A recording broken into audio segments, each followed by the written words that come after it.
de la Simanette, doni poina volinette, pina sans mi manicette, d'un enfant sur le banc. Paris de la Simanette, doni poina volinette, pina sans mi manicette, d'un enfant sur le banc. Platforming kinda sucks, but like moving very much. Back to back boss fights, shit out of love. Shout out to Chakra and Sherma, it's all love. And when I'm done with the quest, I hit the tub. World's very beautiful, like it very much, but the double damage up it dumb, think it's enough. Man, when I bind, they all run and hide, cause they can't handle the show. But I like stuff, fuck, going with the flow. I'm the kind of makes songs for my videos, bitch.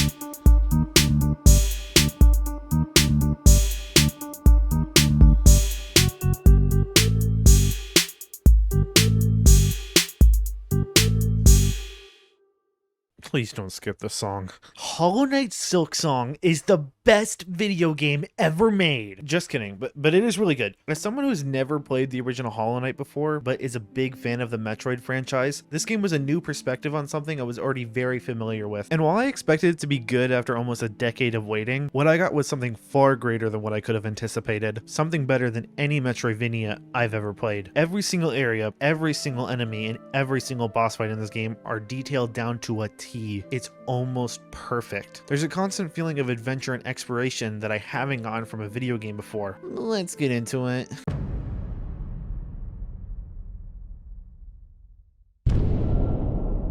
In this game, you play as Silksong. He's a knight who has to invade the Citadel to kill his grandma Silk. The plot is somewhat unimportant, but it's pretty much necessary if you want to appreciate the game to its fullest. While Hornet is going on her journey to take down grandmother Silk, there are so many characters simultaneously on their own adventures, and even through just little spurts of dialogue, are characters you can truly come to love. There's the pilgrims who are trying to make it to the top because it's what they're supposed to do. Oh, what the fuck? Chakra is on a quest to find her master. The Fleet Caravan are all trying to find each other, and as you help them, they slowly move throughout the world with you. Sherma's a boy? What the fuck? Yeah, this world's extremely sad and depressing. There's a constant dark atmosphere surrounding you and the citizens of the world wherever you go. But even throughout that sadness, every interaction and every character seems to have at least a little bit of light inside of them, which makes every conversation either heartwarming or heartbreaking. Although there's so much to hate about where they are, whether a character is weak like the Fleas and Pilgrims or strong like Chakra and Garmin, they always have this glimmer inside of them. Sherma is just a regular pilgrim like anyone else, but he has such a hopeful and happy personality that he's able to just go through it all as long as he has his music. Therefore, once he finally does start to crack under the pressure of the world, it actually makes you fucking miserable.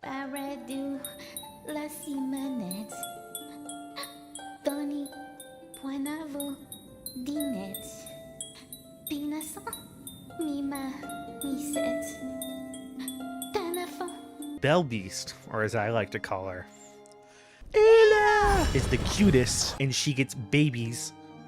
She's a mom. This is the best fast travel system in any game ever made. An extremely special character I didn't even know the backstory for was Seth. Seth was a fan of the original Hollow Knight who was sadly diagnosed with cancer and would later pass away. But before he died, he spoke with Team Cherry to get his character into the game. In world, Seth is a very good boss fight and character even without this context. After you defeat him, instead of going away like any other enemy, he goes back on the map and explores the rest of the world he wasn't able to see. He wasn't able to play the game, but they let his character explore the world for him. Oh my god. And oh man, don't even get me started on the fleas. Ooh, they're so cute. That's kind of it. Unlike the Metroidvanias I've played, literally just Metroid, the characters and locations all have so much depth to them. It's not just go in this area, collect this item, listen to dialogue, and go to the next boss. You're always coming back. There's always new side quests, new character interactions, new plot lines, new boss fights. There's so much stuff to do in this game that after 50 hours of playing and beating the game, I still only have 91% total completion done.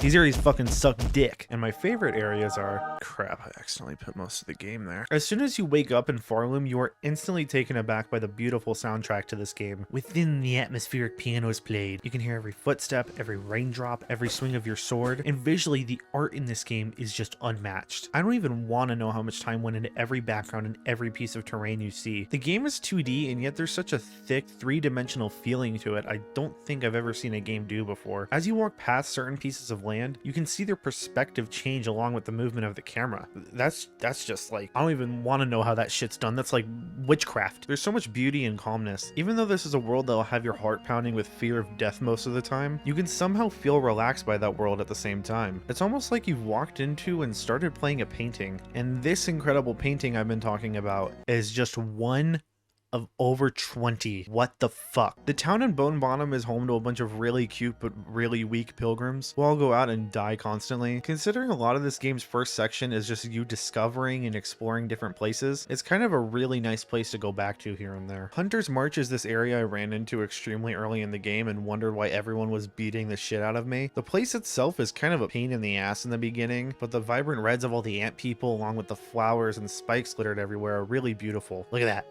There's even little ants climbing in the background. The slab is possibly the most depressing area in the whole game, with tons of slaves and prisoners being held captive. And I don't like to get political on this channel, but I've always been pretty against slave and political prisoners. I'm sorry if that causes any discourse. Along with little music and pretty much nothing but darkness surrounding you, it's a really sad and oppressing area where if you get captured and sent there early, who the fuck would do that? You are caged with all of your things taken away and you have to Metroid Zero mission your way out of the bitch. Weirdly enough though, as the game went on, I somewhat felt the lack of enemies and other characters to be a nice place to turn back to and explore. It's somewhat calming to me how little goes on there, especially with Mount Faye next to it. And oh, you know I love snow areas. I like the penguin from Super Mario Bros. Wii. Deep Docks and Farfields connect with each other, blending a beautiful lush scene of greenery with a bunch of stupid lava and guys mining for God knows what. Greymoor is just this dark hellhole that's really annoying to traverse through with little checkpoints and the most dickish enemies you'll ever come across. There's the stupid scissor guy, the stupid birds, the stupid spiky guys, the stupid spiky girls. God, this place fucking sucks. That being said, it's probably one of the best locations in the game. Oh, and right next to it is Bellheart. Oh, don't get me started on Bellheart. This is the first place since Bone Bottom, after probably 10 plus hours of gameplay, that you can accept quests at and actually feels like a place to rest in. It's at the exact center of the map, so it's really the place that connects the whole world together. They even give you your own little home. The birds even set up a nest for you to give you money. On the other side of quality though, there are some real stinkers of areas in this game, and you already know what they are. Bilewater and Sinner's Road especially, man. These levels are the ugliest in the entire game. They're hard to see in, and they're by far the worst designed as well. I won't go too deep into it yet, but this game is really fucking hard. Even with that being said though, these two areas take it from really fucking hard to really fucking bullshit. The enemy placements and lack of checkpoints are straight up just not fun, and to balance that all out, there's constant traps and pits of vomit that prevent you from healing. What the fuck? So yeah, these areas are like really bad. Just out of spite to prove me wrong though, the developers made Bilewater have the best track in the entire game. So that's that. I can't talk about all worlds in detail because it'll take forever, but you get the picture. Most areas in this game are drawn, orchestrated, and designed to near perfection, creating one of the most alive, beautiful, fun worlds to explore ever in a video game. At least that's what I'm saying about the small shit. Let's get into the real stuff.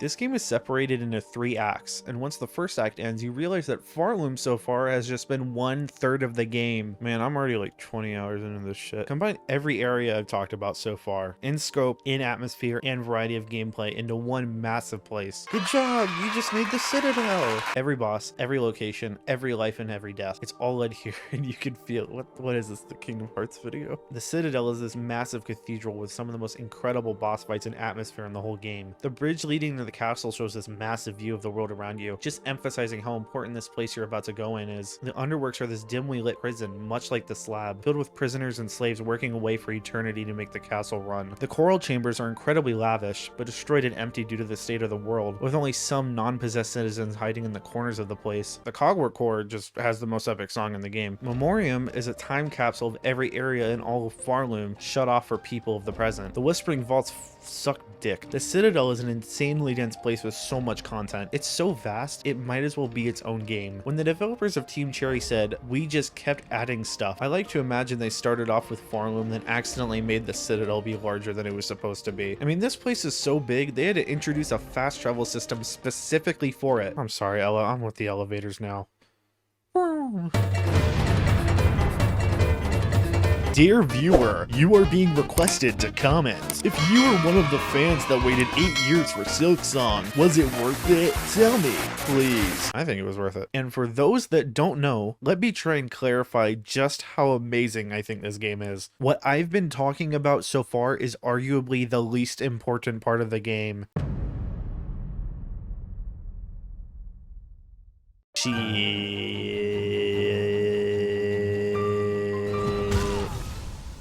Feels good to be a gangster.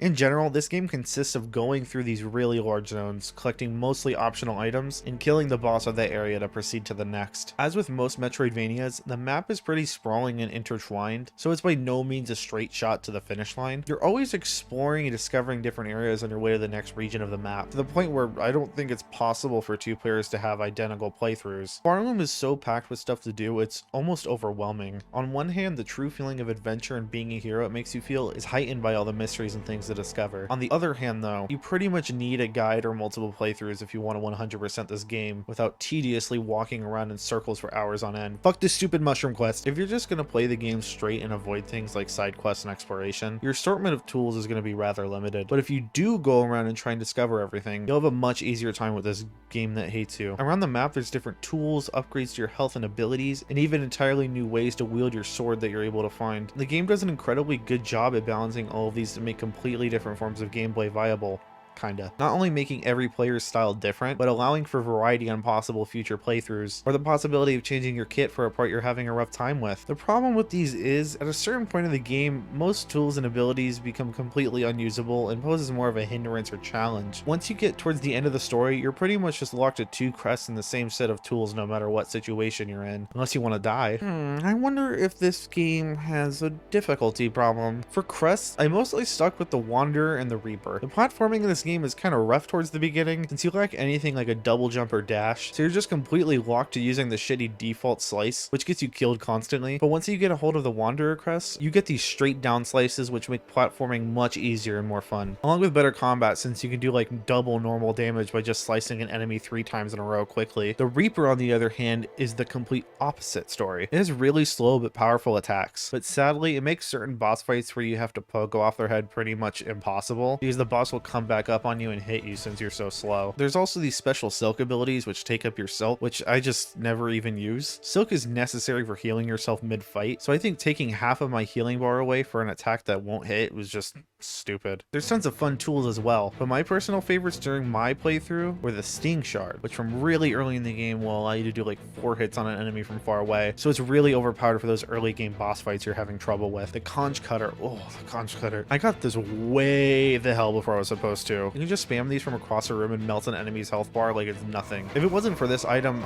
I would have lost a lot of boss fights. The Delver's Drill is pretty much your normal downward pogo slash but on crack. This is like the Conch Cutter, but you get it earlier in the game and its use is more limited, but damn, it was good when you first get it. All of these items are a lot of fun and useful in their own ways, but obtaining and managing them is absolutely awful, especially towards the beginning of the game. Until you get to the Citadel, obtaining shell shards is absolutely abysmal. Shell shards are a form of currency dropped from enemies that allow you to craft things like tools after you use them in battle, but the rate at which they're dropped is so laughably stupid, it just makes tools pretty much completely unviable until you unlock the shard pendant and can grind in the Citadel to get extra shards from dead enemies. Therefore, I pretty much completely avoided using tools until I got to a point where I realized the game was near unplayable without them. And speaking of currency, Jesus Christ, rosaries are even worse than shell shards. Rosaries can be used to purchase tools and upgrades from shops, but more importantly, they're used to buy maps from Chakra and to unlock benches and fast travel areas. Towards the beginning of the game, not only do enemies drop almost no rosaries, but 90% of the enemies you encounter are the type that don't drop them at all. The first reliable place you have to grind them is Deep Docks, where you have to go in and out of your save room to respawn the enemies just to kill them 20 times. Every enemy there drops like 5 rosaries on each death, but a bench, fast travel, and map for just that area will cost you upwards of 250 rosaries. It's such a blatant waste of your time. It could easily be fixed by just increasing the amount of rosaries dropped by enemies, or increasing the amount of enemies that even drop them them at all. It makes the beginning of the game so unbelievably tedious at times. There was never a moment where I was like, man, I'm glad I grinded for those rosaries so I could continue the game. And once you eventually can grind for like 30 minutes to buy everything in the game, it's already too late. The game gets so insanely hard that you're pretty much locked to the exact same loadout. I don't think I actually got to change my loadout once for the last 20 hours of my playthrough. Wanderer was by far my favorite crest at first due to its short slashes and fast gameplay style, but eventually you unlock the ability to upgrade the Hunter crest, and only the Hunter crest, which makes it objectively better than the Wanderer in every way. This game turns into, yeah, this shit's hard, but you can do whatever you want, man, to you are going to use the Hunter and sometimes the Reaper if you need range, and if you don't, I will kiss you. And the items are even worse. You used to be able to use whatever tool you found fit, but for me it was pretty much exclusively locked to using the cheesiest lineup I could scavenge.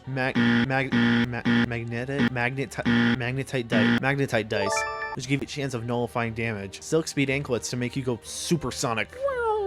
Cogfly, which are AI that just do the damage for you. Flint state, which makes you do 1 billion damage per hit. Druid's eyes, which give you silk when you take damage. And most importantly, injector band and multi-binder, which are without a doubt 100% factually necessary if you want to actually beat the game. These things not only give you 50% more healing, but speeds your bind up dramatically. Here's a comparison just so you can see how necessary this shit is.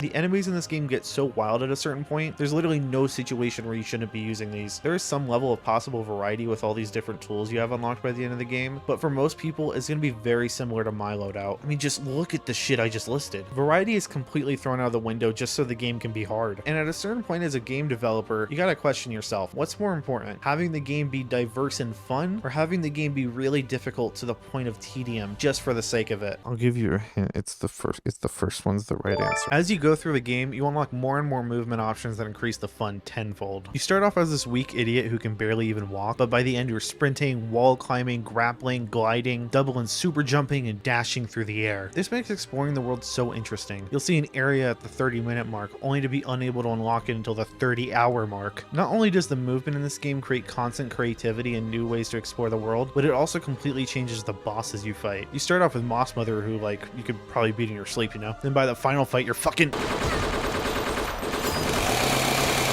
The variety and fun of bosses in this game is just crazy. In the Metroid series, the exploration takes a very apparent front seat to the combat, creating these boss fights which, while challenging at times, are mostly done on the first or second try, with little variety between enemies and little strategy. After beating a boss in Metroid, I don't feel any better at it than I did when I first started. I'm just like, okay, that was the attempt I got it on. Hollow Knight, on the other hand, throws these fucking maniac pieces of shit at you and says, good luck, asshole. This is the kind of game where you go,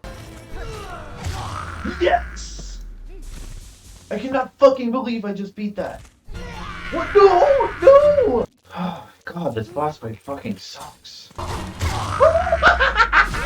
Suck my dick! Oh my god. Fuck you. my arms are going limp. Oh, I can play the songs! Is this game hard? Yes. Is it too hard?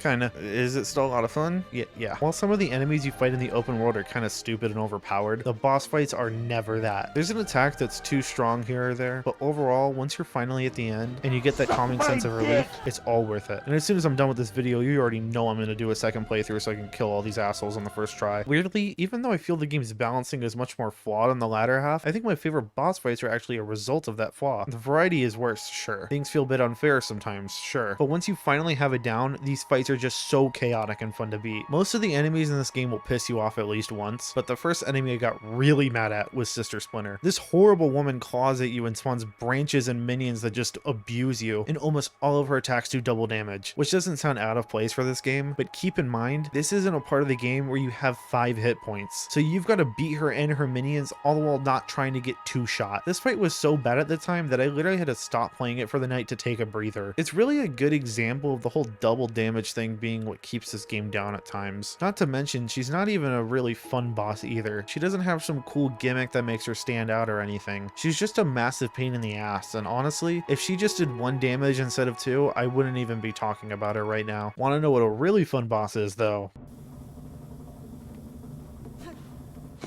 Oh shit, this dude's gay. I killed the gay guy! What the fuck? Theatrical tool of a vainglorious bug.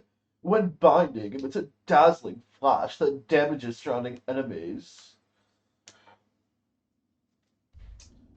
I wonder if I'm treading the line on homophobia here. You fight the Cogwork Dancers right next to Trobio as well, and damn are they awesome. This really is a gimmick fight. Instead of being a really big flashy battle with attacks that take up the whole screen, it's instead really simple, but can be challenging if you play it wrong. They both dash symmetrically with one another at the same time, and they can do big damage if you mess it up. Once you get them to their second phase, they start to move at different times, so you've now got to pay attention to both of them as they dash at you and catch you off guard with small slashes and big explosions. It's honestly a much easier fight compared to the rest of the game. I think I beat them on my first try, but the dancers' form of movement and their style of fighting is just so fun. It stuck out to me ever since I beat it. Later on in the game, there's a secret quest you can partake in with an NPC, and it turns out he was the person, or grasshopper, cricket, the dancers were based off of, and you get to do this remixed, much harder version of the fight, and it's also a blast. I really love these guys and the lore surrounding them. Now, if you don't mind, please allow me.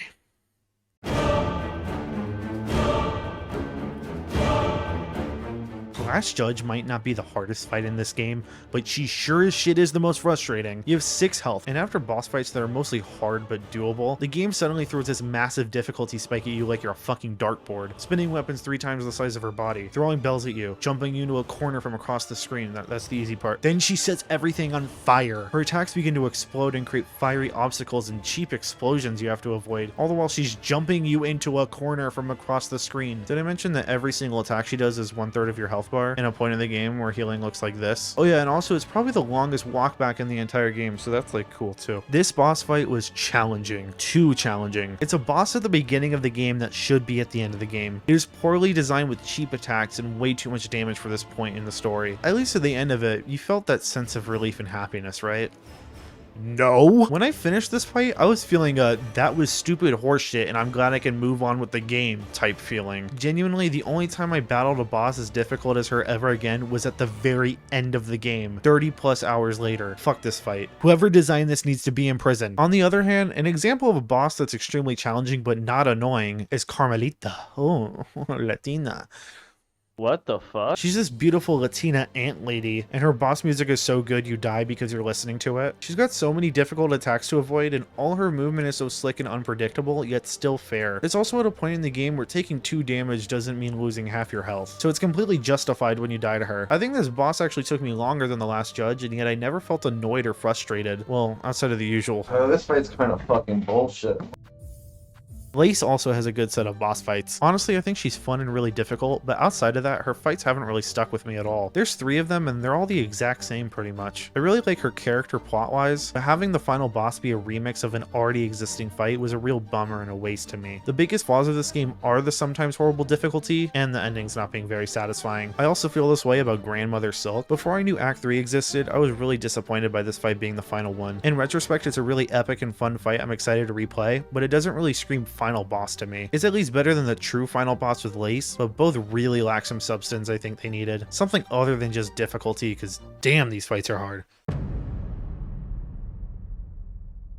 I don't know if this is a popular opinion or not. It might disappoint some people. I kind of hate Act 3. Unlike Acts 1 and 2 where you're constantly obtaining new abilities and discovering new fun areas, Act 3 has you go on a frankly really boring and frustrating fetch quest. There's 3 marks on the map that show you to dungeons where you must kill and steal Persona 5, the hearts of different bosses. The problem is that these areas are very secret, so you pretty much just go to the surrounding areas on the map and run into walls and shit for hours trying to find them. I think stuff like this is excusable for side quests, but for the main game, it's just awful. No game should be making you do this shit for the main campaign. It's annoying and frustrating. And speaking of side quests, that's pretty much what this feels like. It really feels tacked on and more like a DLC than actually part of the story. Luckily though, the bosses themselves are easily the highlight of Act 3. They are all really good and decently challenging. When Act 3 starts, the whole world has changed from being covered and controlled by Silk to being covered and controlled by Dark Silk or something. The changes to the world are actually insanely cool, like these clumps of dark enemies for you to find and destroy. Different areas on the map are changed into rubble and you need to use your newer abilities to climb them. There's new side quests and boss fights caused by the darkness. The upgrades here are actually insane, and the game introduces so much new content. It's a lot of fun to re-explore certain areas, but that's just all it is pretty much. There's nothing new here, except for the Abyss, which fucking sucks. That's not even in the script, I just really don't like the Abyss. On the other hand, some enemies are now dark enemies, and they do more damage, are more aggressive, throw explosive and other things at you, and most importantly, have more health. And I just hate this stuff so much. Not every enemy has this, so I know this might sound like nitpicking, but it makes so much of the game feel more annoying to me. When you arrive in Act 3, you are already at a point where you're extremely mobile and strong. There's not much in the world explored so far that can actually hinder you, but these enemies having all this new strength just makes killing them and exploring a pain. You'll be going through an area you've explored a trillion times just for some enemy from Bone Bottom to take 5 hits to kill. I've played this game so much. Do I really need to prove myself and that I can make it through this place? Part of the fun of upgrades and becoming stronger is that satisfying 1 or 2 hit kill you get on enemies that used to be really strong to you, but then they reverse that and make them really annoying as well. And it's not like there's not still hard areas in this game. Bilewater and Sinner's Road still suck, even after beating the final boss. So why? Everything is obviously subjective, and this is just something that annoys me personally, but from an objective standpoint, is this something that anyone was like, yeah, they take more hits to kill now, I'm having fun? Because I don't think so.